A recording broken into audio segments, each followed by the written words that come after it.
Tap-and-go installation.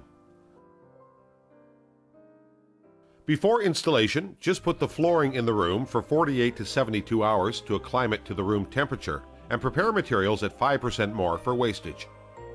Tap-and-go flooring is derived from wood. It is subject to expansion caused by room temperatures and humidity levels. Because the humidity of the room can vary, the floor must be able to expand in all directions. The greater the surface area, the greater the room for expansion required. To facilitate this, an expansion gap is provided at walls of 8 mm to 10 mm. Start installing the floor on one corner from left to right or from the middle of the area. Always remember that the easiest way of installing the tap-and-go floor is positioning the up hook into the low hook. To realize this, please always have the low hook edges in front of you during installation. In these installation instructions, we will begin with installing the tap-and-go floor in the left-hand corner. Firstly, take 4 tap-and-go panels and place them ready in the corner where you want to begin installation. First, saw through panel 2 so that you have a piece 2/3 plank long.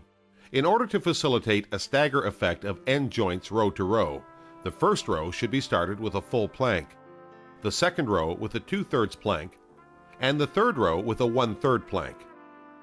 The smallest piece should never be less than 200 mm long, and the width should never be less than 2 inches. Then, place your feet on panel 1 and position the up hook of panel 2 into the low hook of panel 1. After positioning, you can see there is a gap along the joint area. Then use the rubber mallet to tap the up hook joint area. If panel 2 does not stay flat, or if the joint is not perfectly tight, this is a sign that the joint has not been fully made. Please either lift up panel 2 and redo as above, or give some more tapping along the up hook joint area until they lock together. Now install the second panel of the first row. Take panel 3 and position the short side up hook into the short side low hook of panel 1 and tap the up hook joint area as stated. Make sure that panels 1 and 3 are perfectly aligned to one another. Next, place both feet on panels 1 and 3. Now position the long side up hook of panel 4 into the long side low hook of panel 1 and 3 with the short side up hook of panel 4 parallel to the short side low hook of panel 2, and then pressing down. Then begin tapping the up hook joint area on the long edge of panel 4 from far side to the near side, along and after the long edges of panel 4 and 3 lock together. Start tapping the up hook joint area on the short edge of panel 4 until the short edges of panel 4 and 2 lock together. Now you have joined the first 4 panels and have got used to the technique.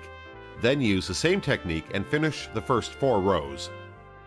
Now push the whole unit against the wall and fill in the expansion joint 8 to 10 mm with spacer blocks. Please note: 1. During tapping, hold the end of the mallet, don't hold the front area. 2. Tapping always begins from far side to the near side of your body. 3. While tapping, always make sure the 2 panels are in the same level and in full touch with the ground. 4. If not in the same level, please put a piece of 2 mm plywood under the joint area, or spade the concrete floor to be smooth. While tapping the short edge joint area, we strongly recommend that you use your hand or finger to press the exposed edges of the position panels, so that the panels are in full touch with the ground. 5. For any installation, the starting wall should be as long and straight as possible. Please don't continue if you are finding that you are not getting your first 2 rows straight or the panels are not locked in. 6. Do not tap one area consistently. No matter direct way or converse installation, please always remember to tap the area of 20 mm to the up hook joint area.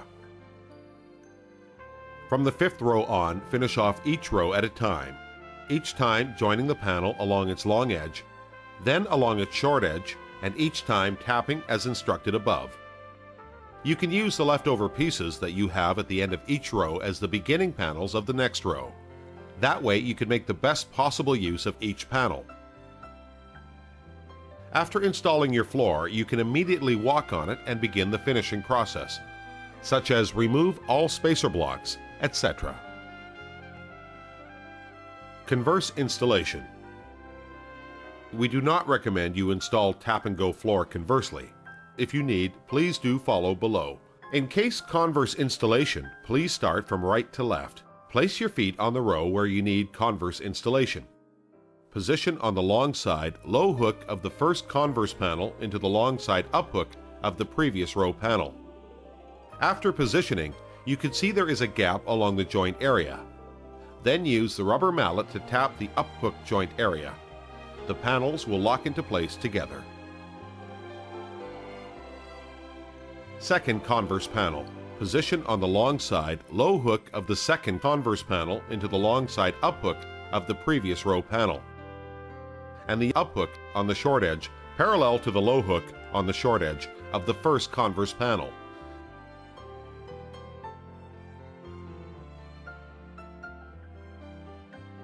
Then use the rubber mallet to tap the up hook joint area along the long edges first and then the short edges until they will lock in together. Repeat the second panel installation until the conversely installed panels are finished. Please note, whether in case of direct way or converse installation, 1. Hold the end of the rubber mallet. 2. Tapping always begins from far side to the near side of your body. 3. Make sure that the two panels are in the same level and in full touch with the ground. 4. Do not tap one area consistently. No matter direct way or converse installation, please always remember to tap the area of 20 mm to the up hook joint area. Removing of panels.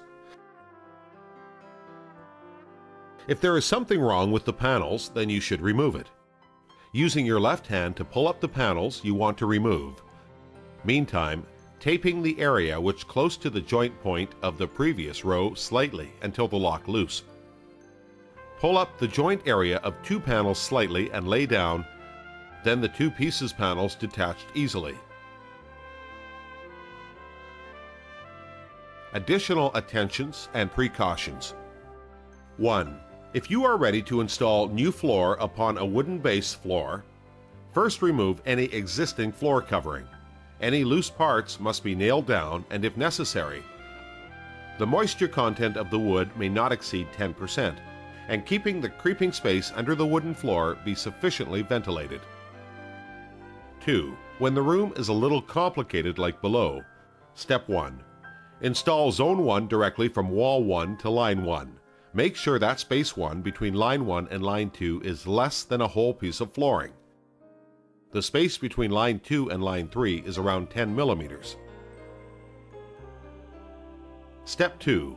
Move the whole finished Zone 1 to Line 2 and leave the low hook of the last panel beyond line. Step 3. If necessary, please conversely install space 2 as instructed earlier. Step 4. Along Line 2, install Zone 2 from Wall 2 to Wall 3.